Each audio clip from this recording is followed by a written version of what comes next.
खुलुमबाय बे समाव बडोलेण्ड इंखं टेलिभिजननि स्टुडिअ आं मिथिका नार्जारी दिनै मोनाबिलिनि गाहाय रादाबफ्राव दङ।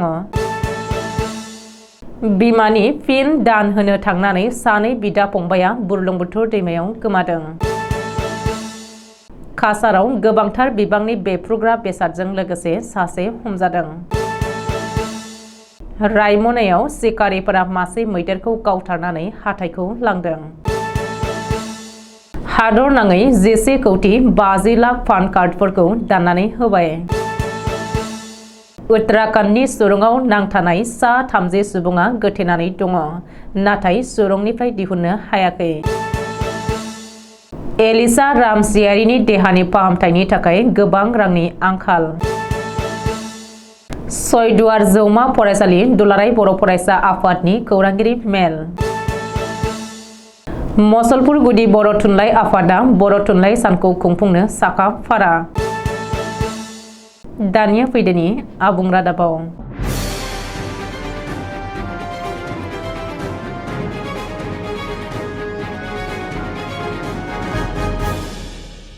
डिब्रुगड़नि मोहनाघाटआव मोनसे दुखुनांथाव जाथाय। रुंसारि जानाय बिमानि फिन दान होनो थांनानै सानै बिदा फंबाया बुरलुंबुथुर दैमायाव गबनानै गोमादों। दिनैनिफ्राय 6 सान सिगाङावनो गोमादोंमोन सानै बिदा फंबाया।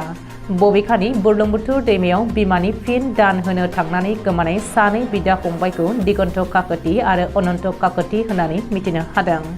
नाथाय दिनै फुङाव बुरलुंबुथुर दैमानि बिखायाव गोजावनानै थानाय थासारियाव दिगन्त काकतिनि गोथै सह'खौ बोखांनो हायो।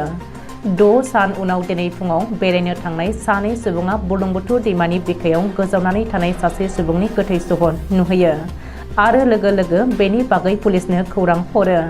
बेनि उनाव मेजिस्ट्रेटआ थांनानै पुलिसनि मददआव गोथै सह'खौ बोखांहोयो आरो दिगन्त काकतिनि होननानै सिनायथिनो हायो। नाथाय अनन्त काकतिनि गोथै सह'खौ दासिमबो नागिरनानै मोनाखै। सुलुङाव फोरमायथिनाय बायदिब्ला 6 सान सिगांनो दिगन्त काकति आरो अनन्त काकतिया बिमानि फिन दान होनो बुरलुंबुथुर दैमायाव थांदोंमोन। नाथाय बे समावनो गादलिननानै दैयाव गलाङो आरो बेनिफ्रायनो बिसोर सानै बिदा फंबाया गोमानानै दङमोन। काछाराव गोबांथार बिबांनि बेफ्रुग्रा बेसाद जब्द। आसाम पुलिस आरो CRPF जवानफोरा जथाय अपारेशन खालामनानै गोबांथार बिबांनि बेफ्रुग्रा बेसाद जब्द खालामनो हादों। बेजों लोगोसे सासे सन्देह गोनां सुबुंखौबो हमनो हादों। बेनि बागै काछारनि SP नमल महन्तआ सुलुङाव फोरमायथिनाय बायदिब्ला स्रोद सुलुंनि रिपर्टखौ बिथा खालामनानै आसाम पुलिस आरो 147 नं बेटेलियन CRPFनि जवानफोरा सिलचरनि कालाइन रडआव जथाय अपारेशन खालामनानै मोन 91 गोथां डिटनेटर्स आरो मोन 96 फिउजफोरखौ जब्द खालामदों। बेजों लोगोसे 22 बोसोर बैसोनि निजामुद्दिन मुंनि सुबुंखौबो हमनो हादों। मख'नो गोनांदि सिलचराव सासे सुबुंजों लोगोसे गोबांथार बिबांनि बेफ्रुग्रा बेसाद जब्द खालामनो हानाय जाथाया ओनसोलनि सुबुंफोरखौ गिखांहोनायजों लोगोसे पुलिस बिफानखौबो साननो गोनां जाहोदों। रायमना नेशनेल पार्कआव हाथाइ दानख'नानै लांजानाय मासे मैदेरनि गोथै सह' बोखांनो हादों। रायमना नेशनेल पार्कनि कसुगाव डिभिजनाव दिनै हाथाइ दानख'नानै लांजानाय मासे मैदेरनि सह' बोखांदों। बेनि बागै हाग्रा बिफाननि सुलुङाव फोरमायथिनाय बायदिब्ला रायमना नेशनेल पार्कआव सुरां सिखारिफ्रा मैदेरखौ गावथाराखैल', बेनि उनाव मैदेरनि हाथाइखौ दानख'नानै लांदों। रिपर्ट बायदिब्ला हाग्रा बिफाननि मावफारियाया दिनै पेट्रलिंआव थांनाय समावनो हाग्रा गेजेराव मैदेरनि गोथै सह'खौ नुसनहोयो। बबेखानि खमैबो 4-5 सान सिगांनो बै मैदेरखौ सुरां सिखारिफ्रा गावथारनानै हाथाइखौ देख'नानै लांदोंमोन होननानैबो हाग्रा बिफाननि सुलुङाव फोरमायदों। ओरैहाय बे जाथायनि बागै हाग्रा बिफाना नायबिजिरनो जागायबाय। नाथाय बे खौरांखौ सुजुनाय समहालागै रायमना नेशनेल पार्कआव मैदेर सिखार खालामनानै हाथाइ देख'नानै लांनाय जाथायजों लोब्बा थानाय सुरां सिखारिफोरनि बागै जेबो गुमुर मोननो हायाखै। पान कार्ड हल्डारफोरनि थाखाय गेदेर खौरां। हादर नाङै 11 कौटि 50 लाख पान कार्डफोरखौ दाननानै होबाय एबा डिएक्टिभ खालामबाय। जाउनाव हादर नाङै 11 कौटि 50 लाख नोगोरारि एबा पान कार्ड हल्डारफोरा साननो गोनां जादों। पान कार्ड दानजानाय सुबुंफोरा गावबा गावनि पान कार्डखौ जेरावबो बाहायनो हायाखै। आधार कार्डनि उनावनो मिरुनि टेक्स बिफाना दाननानै होदों 11 कौटि 50 लाख सुबुंफोरनि पान कार्ड। नाथाय मा जाहोननि थाखाय बे कौटि कौटि पान कार्डखौ दाननानै होदों बे मोनसे गेदेर सोंथि। मख'नो गोनांदि पान कार्ड थानाय हादरनि 70 कौटिनिबो बांसिन नोगोरारिखौ गावबा गावनि पान कार्डखौ आधार कार्डजों लिंक खालामनो खावलायनाय जादोंमोन। बेनि थाखाय 2023 मायथाइनि 30 जुनसिम जोबथा सम खानानै होदोंमोन। नाथाय बे थिखानाय समनि गेजेराव हादरनाङै 10 कौटिनिबो बांसिन सुबुंफोरा बे खामानिखौ मावासै। बेनिखायनो आधार कार्डजों लिंक खालामि बै 10 कौटि 50 लाख पान कार्डफोरखौ डिएक्टिभ खालामनानै होनाय जादों। नाथाय पान कार्ड दानजानाय बै सुबुंफोरा दा मा खालामनांगोन? पान कार्डखौ माबोरै एक्टिभ खालामफिनगोन बे सोंथियाबो सिखांदों। मिथिनो हानाय बायदिब्ला जायफोरा पान कार्ड दानजादों बिसोर जरिमाना होनांगोन। पान कार्डखौ एक्टिभ खालामफिननो थाखाय गोदान कार्ड बानायनायनिख्रुइ 10 गुन बांसिन जरिमाना होनांगोन। बेनि गेजेरजों सोरखारा खमैबो 12,000 कौटि रां टेक्स बोखांगोन। नाथाय नोंथांनि जरिमानानि हारआ बेसेबां जागोन? बेबो गेदेर सोंथि। रिपर्ट बायदिब्ला जायफोर सुबुङा पान कार्ड दानजादों बिसोर 1,000 रां जरिमाना होनांगोन। 1,000 रां जरिमाना होनानै गावबा गावनि पान कार्डखौ एक्टिभ खालामनानै लानाया कम्पालसारि जागोन। उत्तराखंडआव रबिबारखालि सुरं सिङाव नांथानानै थानाय गासै सा 30 सुबुङा बयबो गोथाङैनो दङ।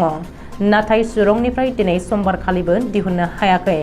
270 मिटार गोथौ गोथेनानै थानायखौ रैखाथि हान्जाया जावखाङै 60 मिटार गोथौ आद्रा दंबावो होननानै फोरमायदों। आथिखालाव सुरं सिङाव पाइपनि जोहै अक्सिजेन आरो लाव जाग्रा आदार दैथायहरनानै बिसोर गासैनिबो जिउखौ रैखाथियै लाखिनो हादों होननानै फोरमायदों। बे दुखुनांथाव आरो गिख्रंथाव जाथायखौ सुलाद लानो थाखाय गिबि मन्त्रि पुष्कर सिंह धामीआ गावनो उत्तरकाशीनि बै सुरं एबा सान्नेलाव थांनानै खौरां लाहैनायजों लोगोसे रैखाथिनि राहाखौ माबोरै लाजायो लोब्बायारि मावख'गिरि आरो इन्जिनियारफोरजों सावरायहैदों होननानै मिथिहोदों आरो एसडीआरएफजों लोगोसे एनडीआरएफनि जवानफोरखौबो बे रैखाथिनि खामानियाव थिसनबाय होननानै फोरमायबावदों। मख'नो गोनांदि उत्तराखंडनि उत्तरकाशी जिल्लायाव गोदानै लामानि सुरं बानायबाय थानाय समावनो हरखाबै हाब्रां गिसिखानायाव रबिबारनिफ्रायनो खमैबो सा 30 सुबुंफोरा सुरं सिङावनो नांथानानै दङमोन। गासै 2,340 मिटार गोलाव बे सुरंआव 270 मिटार गोथौ थांनानै बे जाथाया जादों। खौरांखौ मोननाय लोगो लोगोनो उत्तरकाशी जिल्लानि डीएम आरो एसपीआ जाथाय जानाय जायगा एबा सुरंआव सौहैदों आरो लोगोसेनो एसडीआरएफनि हान्जायाबो सौहैबाय होननानै मिथिहोदों।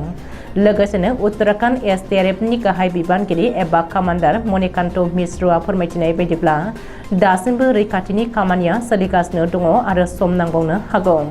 मानो होनोब्ला 270 मिटार गोथौसिम हाबहैनांगौआ गोब्राब जानानै फैदों। बाक्सा जिल्ला टिहु बरमा जौगाखां खोन्दोनि बेन्दोङाव थानाय मोगली गामिनि आनन्द रामसियारि आरो कुसुमी नार्जारी रामसियारिनि नैथि 5 बोसोर बैसोनि फिसाजो एलिसा रामसियारिया जोनोमनि 6 दानसोनिफ्रायनो गोब्राब सिनाय मोनै बेरामाव गोग्लैयो आरो बेरामखौ फाहामथाय होनो थाखाय गुवाहाटीआव गंसे गावारि फसंथान देहा फाहामसालियाव फाहामथाय होनाय जादोंमोन नाथाय फाहामनो हायाखैसै।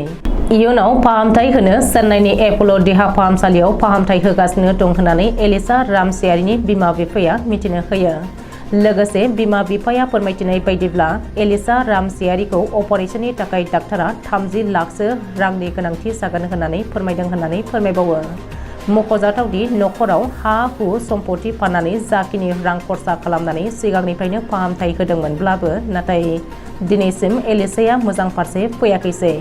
बेनिखायनो एलिसा रामसियारिनि मोजांसिन फाहामथायनि थाखाय नोंथांमोना जा एसे हायो एकाउन्ट नम्बर 4125382206 IFSC SBIN 0061672 आव हरनो हागोन आरो आबुं मिथिनो 8011563895 जानबुं अनजिमायाव सुलाद लानो हागोन।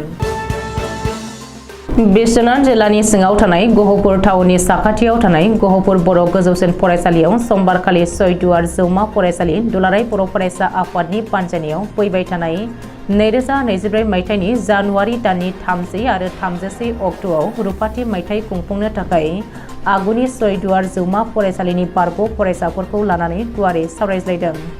बे मेलनि गेजेरजोंनो बानजाय एबा खुंफुं आफादखौबो दानानै लानाय जायो। आफादगिरि महरै मोनसे समनि बारग' फरायसा उपेन बसुमतारी, गाहाय लेंथुमगिरि महरै मोनसे समनि बारग' फरायसा समेश्वर बसुमतारी, रांगिरिनि बिबानाव ज्योति दैमारिमोनखौ सायख'नाय जायो। बे मेलावनो बाहागो लायो बिश्वनाथ जिल्ला दुलाराय बर' फरायसा आफादनि गाहाय नेहाथारि रनसाय खुंगुर मोसाहारिया, गहपुर जिल्ला ट्राइबेल संघनि गाहाय नेहाथारि लखिराम बसुमतारी, सनापुर गोजौसिन गेजेर फरायसालिनि फोरोंगिरि राकेश उजिर, बबालिजान क्लास्टारनि CRC राजुमोहन बसुमतारी आरो बे सयदुवार जौमा फरायसालिनि दुलाराय बर' फरायसा आफादनि दैदेनगिरि एबा सोद्रोमाफोराबो बाहागो लादोंमोन। बर' थुनलाइ सान एबा 16 नभेम्बरखौ आसाम आरो बिटिआर हालामनि दाब दाब जायगायाव खुंफुंनो साखा-फारा जानाय बायदिनो बाक्सा जिल्ला मुसलपुर साब डिभिजननि सिङाव थानाय मुसलपुर गुदि बर' थुनलाइ आफादाबो देग्लाय बोसोराव 56थि बर' थुनलाइ आफादनि बोसोरारि जथुम्माखौ देग्लाय बोसोराव बाथौफुरि गामि जौगा आफादनि बानजायनायाव बुरखां फोथाराव सानसेनि बायदि मेहेरगोनां हाबाफारिनि गेजेरजों खुंफुंनो थांखि लानायखौ नुनो मोन्दों।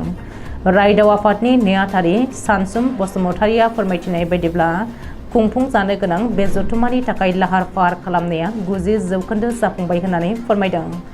बे हाबाफारिनि सोमोन्दै फोरमायथिनाय बायदिब्ला 16 नभेम्बर सानखालि फुंनि 6:30 रिंगायाव दरखं बेखेवनाय, 6:40 रिंगायाव गोजोननि थाखाय फारौ बिर होनाय, 7:10 रिंगायाव गोसोखां खाम्फा बेखेवनाय, बिफां फुलि गायनाय, 8 रिंगायाव फिरफिला बिर होनाय, 8:30 रिंगायाव मुंख्लंफोरनिसिम बिबार बावनाय, 10 रिंगायाव थान्दै मेल जथुमनाय, 11 रिंगायाव 2023 इं मायथाइयाव मेट्रिक आनजादाव मोजां नम्बर लानाय फरायसाफोरनो मान बावनाय आरो बान्था राननाय आरो 1 रिंगानिफ्राय गेवलां जथुम्माखौ खुंफुंनाय जागोन होननानै फोरमायो।